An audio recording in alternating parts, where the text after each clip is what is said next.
Okey, latihan kendiri 2.2 dalam buku teks. Saya ambil contoh yang pertama. Okey, cari dy dx. Over dx ni maknanya pembezaan lah. Cari pembezaan dengan menggunakan prinsip pertama. Ataupun dy dx juga kita dikenali juga sebagai terbitan pertama. Cari terbitan pertama dengan menggunakan prinsip pertama bagi setiap fungsi y sama dengan fx berikut. Okey, kita ambil contoh C lah. Okey, C y sama dengan negatif 4x. Jadi disebabkan kita boleh andaikan fx sama dengan negatif 4x, okey, kita tulis fx equal to negatif 4x. Okey, kemudian apa yang kita kena buat? Kita akan andaikan delta y. Ni delta y, bukan d darab y, delta y. Okey, delta y ni adalah satu benda, bukannya dua huruf didarabkan dengan dua huruf didarab, bukan. Dia adalah delta y. Okey, kita boleh imagine bahawa kita ada seketika ni kan, perubahan titik. Okey. Okey, tegak. Okey, ini adalah delta y. Delta y dan tapak ni sebagai delta x. Okey. Okey, so delta y, bagaimana kita nak cari delta y? Okey, delta y ni perubahan pada paksi y. Jadi dekat sini adalah fx tambah fx tambah dx, dan dekat sini adalah fx. Okey, dia punya ukuran dia lah yang kita dah buat, fx tambah delta x, dan kat sini adalah fx. Okey, sebab tu dia buat fx tambah dx tolak dengan fx. Okey, kemudian langkah yang kedua, kita akan cari apakah fungsi fx. Fx adalah dah diberi, iaitu fx sama dengan negatif 4x. Cuma isu dia kita nak cari fx tambah dx. Sebab dia ada kat sini fx tambah dx, jadi kita kena ada lah fx tambah dx. Jadi sebagaimana kita belajar fungsi, kalau dekat sini kita tambah x tambah dx, yang dekat sini pun kita akan buat x tambah delta x. Okey, so dia akan jadi macam ni. Okey, kemudian kita boleh simplify ataupun nak expand boleh juga ni. Negatif 4 ni expand kat sini, boleh. Okey, dia akan jadi negatif 4x tolak dengan 4 delta x. Okey, 4 darab dengan delta x. Delta x ni adalah satu simbol sebenarnya. Okey, kemudian kita akan substitute nilai fx dx ni. Okey, yang ni sebab dia fx dx kan, kita dah cari ni. Okey, kita akan substitute dia kat sini. So kita akan dapat negatif 4x tolak 4 dx, dan nilai fx kita dapat daripada sini. Okey, ni adalah fx. Okey, fx kita letak dia dekat sini. Okey, so dia akan jadi negatif 4x. Okey, saya padam dulu, takut dia mengganggu. Okey, kemudian kita simplify. Okey, negatif 4x ini akan jadi positif 4x kan. Okey, saya ulang balik. Okey, ni negatif 4x ini akan jadi positif 4x, ini negatif 4x. So dia akan hapus. Okey, sebab tolak dengan tambah dia akan jadi kosong kan. Sebab tu jadilah delta y sama dengan negatif 4 darab dengan delta x.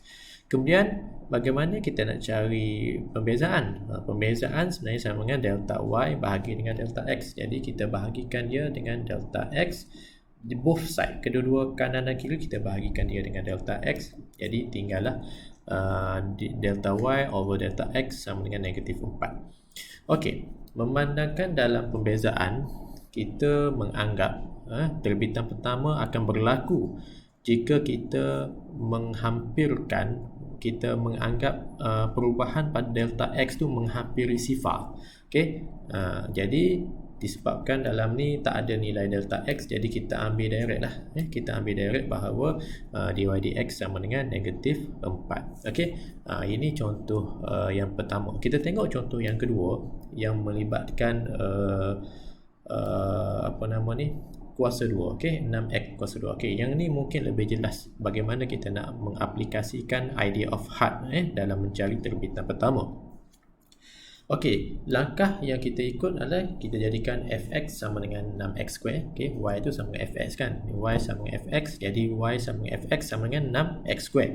Okey, yang kedua kita gantikan x ni dengan x tambah delta x. Okey, x tambah dengan delta x. Okey, supaya kita dapat satu equation fx tambah dengan delta x. Okey, jadi kita akan substitute nilai x tambah dengan delta x di kedua-dua belah bracket ni. Okey, cuma make sure dapat tak x ni kita hanya jadikan x sebagai bracket. Okey, jadi kuasa 2 kita akan follow kuasa 2 kat sini. Okey, jangan hilangkan kuasa 2. Okey, jadi letaklah x tambah delta x, kemudian kita boleh expand ataupun expand lah, lagi bagus expand lah, kita senang sikit kan. Okey, untuk expand dia, anak-anak kena ingat delta x ni sebagai satu simbol sebenarnya. Jangan terlupa, bukannya d darab dengan x, tetapi adalah delta x tu sebenarnya adalah satu simbol. Okey, jadi bila kita expand, kita akan dapat x darab dengan x, kita akan dapat x square. Okey, x darab dengan dx, kita akan dapat x delta x. Okey, so dia akan jadi macam ni x square tambah dengan x delta x. Okey, untuk dia kadang-kadang anak-anak tersilap tau. Dia akan anggap x dengan x ni boleh combine jadi x square. Okey, itu tidak tepat. Okey, sebab tu saya galakkan buat bracket supaya anda tahu bahawa delta x ni sebenarnya satu simbol. Okey, kemudian delta x darab dengan x, kita akan dapat x delta x. Okey, kita bracketkan dia juga. Kemudian delta x dengan delta x ni kita akan dapat delta x square.